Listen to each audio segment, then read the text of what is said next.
अतिथि महाआंदोलन से जुड़ी एक ऐसी घटना जिसने मुझे झकझोर कर रख दिया।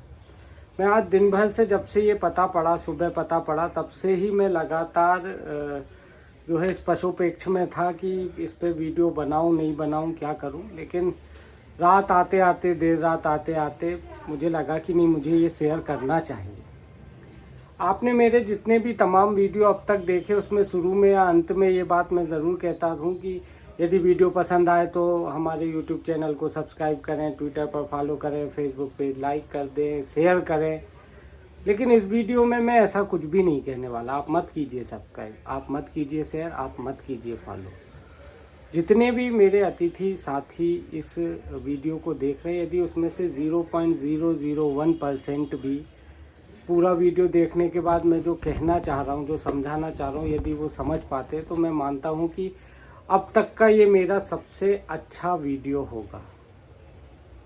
अब हम बात करते हैं उस घटना की जिसने मतलब मेरे जहन में एक ऐसा वो कर दिया सुबह से कि मैं आपसे क्या बताऊँ, मतलब शब्द नहीं है, निशब्द हूँ मैं। कल महाआंदोलन जब 10 सितंबर को हुआ अंबेडकर पार्क भोपाल में, मैं भी वहाँ था 10:30 बजे। मैं बहुत सारे अतिथियों से वहाँ मिला। उन्हीं अतिथियों में से एक अतिथि था, बहुत छोटी सी मुलाकात थी, बामुश्किल 1 मिनट की, चलते चलते सिर्फ ऐसे हाय हेलो टाइप की। उन्हीं में से एक अतिथि थे देवास जिले के खाते गांव के शायद सातल करके कोई गांव था, सुरेश कर्मा। दिखने में बहुत सिंपल, आप मेरे साइड के स्क्रीन में उनकी तस्वीर देख सकते, बहुत सिंपल आदमी। और इनसे ऐसी मुलाकात हुई और आज सुबह जब इनके बारे में कुछ जानकारी लगी तो मन बड़ा विचलित भी हो गया। एक आप में ही अतिथि साथी हैं, जोशी जी, शायद मुकेश जोशी ऐसा कोई नाम है, नाम भूल रहा हूँ मैं। उन्होंने मुझे सुबह इनकी तस्वीर और कुछ जानकारी भेजी और उस जानकारी को पढ़ने के बाद पूरा मन जो है मतलब झकझोर गया मेरा।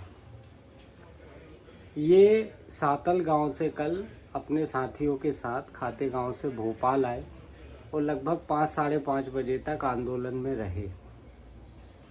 इस बीच इनके एक 6 महीने के बेटे की तबीयत खराब होती है। दोपहर 12 बजे के आसपास लूज मोशन उसे लग जाते हैं। परिवार ने इनसे संपर्क करने की कोशिश की, लेकिन शायद कोई नेटवर्क प्रॉब्लम था या जैमर था, हम नहीं कह सकते, लेकिन इनको कॉल नहीं लगा। बच्चा दोपहर 3 बजे उसकी डेथ हो जाती है। ये यहाँ भारी बारिश में सड़क पर उसी बच्चे के भविष्य के खातिर आंदोलन कर रहे हैं। 5 बजे के आसपास इनको ये पता पड़ता है कि उनके 6 महीने की बेटे की डेथ हो गई। ये शायद आदिवासी परिवार से, और उसमें ऐसा रहता है कि शायद सूर्यास्त के बाद बॉडी को घर में नहीं रखते। तो यही कारण था कि कल बारिश भी बहुत ज़्यादा हो रही थी। शायद परिवार वालों ने ये डिसीज़न लिया और बच्चे का दाह संस्कार कर दिया पिता के पहुंचने से पहले। जब इनको 5 साढ़े 5 बजे जानकारी लगी तो ये गए, तेज़ी से गए, भगते गए, जैसे भी व्यवस्था में गए होंगे गए। लेकिन जब तक घर पहुंचे तब तक इनके बेटे का अंतिम संस्कार भी हो गया था। एक पिता जो अपने बेटे के भविष्य के खातिर भारी बारिश में भोपाल की सड़कों पर मौजूद था, उस बेटे का अंतिम समय पे वो पिता चेहरा भी नहीं देख पाया। अब इस पे मैं क्या बोलूँ, मतलब शब्द नहीं है, क्या कैसे बयां करें उस पिता का दर्द, कुछ कहा नहीं जा सकता। इससे पहले भी अमूमन कई बार मेरे पास सूचनाएं आई कि अतिथि ने सुसाइड कर लिया और तमाम टाइप की आई, लेकिन इस घटना ने झकझोर कर इसलिए रख दिया क्योंकि मैं उस अतिथि से मिला था। आप मेरे बाजू के स्क्रीन पे देखिए, बहुत ही सिंपल व्यक्ति था यार। मतलब आप ये समझिए कि आज के ज़माने पे नई शर्ट को टैग लगा के पहन के कौन फ़ोटो खिंचवाता है। ऐसा नहीं है कि ये कोई पागलपन है, ये अतिथि पागल है, इसका दिमाग चल गया, ऐसा नहीं। ये बताता है कि आज की आधुनिकता के दौर में भी ये भाई कितना सीधा सज्जन रहा है। ये उसका भोलापन बताता है। वरना आप बताइए यार, टैग लगा शर्ट पहन के कौन फोटो खिंचवाएगा। लेकिन इस अतिथि ने उस आंदोलन के दौरान अपना एक प्रकार से सब कुछ खो दिया। मेरे पास नंबर भी जोशी जी जो अतिथि शिक्षक उन्होंने दिया था कि चाहो तो आप बात कर लो, लेकिन मेरी हिम्मत नहीं, मैं क्या बात करता यार, क्या बात करता और क्या अपेक्षा रखता कि वहाँ से सुरेश कर्मा मुझे क्या जवाब दे। इस सब के बाद मुझे यार एक चीज़ समझ में आई कि यार बॉस, ये अतिथि व्यवस्था से निकल सको तो निकलो। इस अतिथि व्यवस्था में 3 तरीके के लोग हैं। एक वो जिनको 15 साल 20 साल हो गए और अब उम्र के इस पड़ाव पे हैं कि वो अब इस व्यवस्था के अलावा अपनी ज़िंदगी के बारे में सोच भी नहीं सकते। उनसे मेरा निवेदन है, मुझे नहीं मालूम लॉ कानून क्या है अतिथि का, लेकिन यार यदि आप कोचिंग भी कर सकते हो तो साथ में करो। हमेशा एक सेकंड विकल्प ज़िंदगी में हमेशा होना चाहिए। यदि आप अतिथि हो और एक मध्यांतर के स्थिति में हो, यानी आपकी उम्र अभी है काफ़ी कुछ करने की, तो यार अभी और भर्तियाँ आएंगी, शिक्षकों की जाएंगी, अच्छी कड़क मेहनत करो और मतलब झंडे गाड़ दो और अगली भर्ती में हो जाओ नियुक्त। लेकिन यार ये अतिथि से निकलो। इस घटना के बाद मुझे ये समझ में आया कि ये वो दलदल है जिसका कोई मतलब, एक बार आप फंस गए तो बड़ा मुश्किल है बॉस। नौकरी पक्की है नहीं, ना आज है, ना कल है, ना परसों है, ना कभी रहेगी। यहाँ पर यही गंदगी रहेगी। तो मेरा तो ये कहना है कि जो नहीं निकल सकते वो सेकंड लाइन बना लो अपनी आर्थिक, जो निकल सकते वो खूब मेहनत करके अतिथि कोटे का इस्तेमाल करके बिल्कुल झंडे गाड़ दो और एंट्रेंस एग्ज़ाम निकालो सब, और बस निकल जाओ इससे। और जो अभी इसमें आने का सोच रहे हैं कि यार हमें अतिथि बनना है, बॉस कोई दूसरी चीज़ देखो। साला जीवन में कुछ भी करोगे ना तो एक्सपीरियंस होने के बाद उसका प्रॉफिट मिल जाएगा। यहाँ पे मैं पिछले 1-2 महीने से जो ये अतिथियों की स्थिति वो सब देख रहा हूँ, मुझे तो ये समझ में आ रहा है, मेरी तो व्यक्तिगत ये सलाह है कि निकलो, कैसे भी निकलो।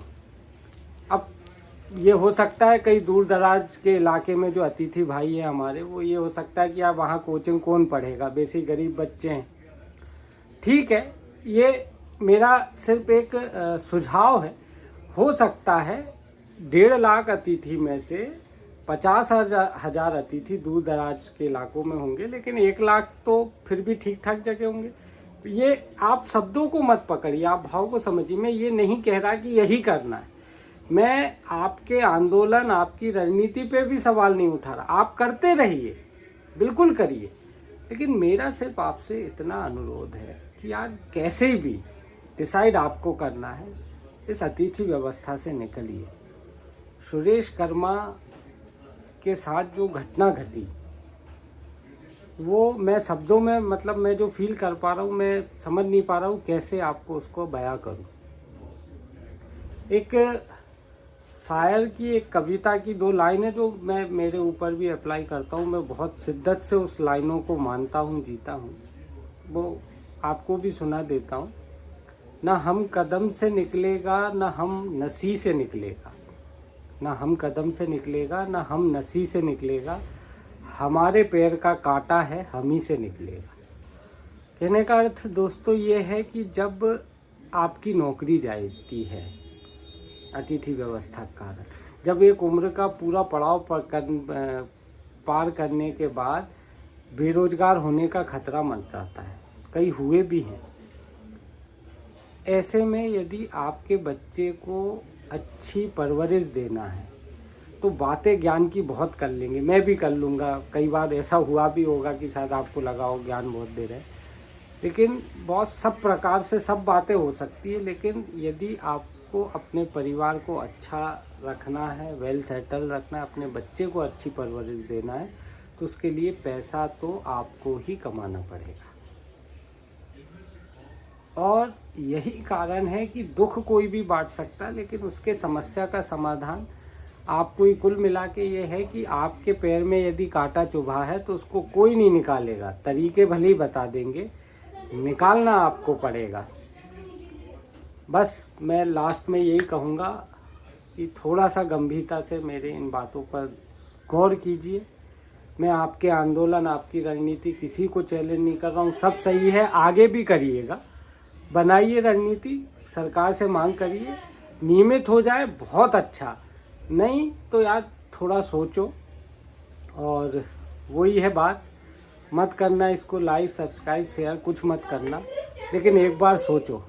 और हम सभी प्रार्थना करें सुरेश कर्मा के लिए कि हमारे उस अतिथि साथी को भगवान इतनी शक्ति दे कि ये दुख तो ऐसा है कि अब क्या बांटेंगे, क्या बात करेंगे, लेकिन भगवान ऐसी शक्ति दे उसे कि वो इस दुख से निकल सके।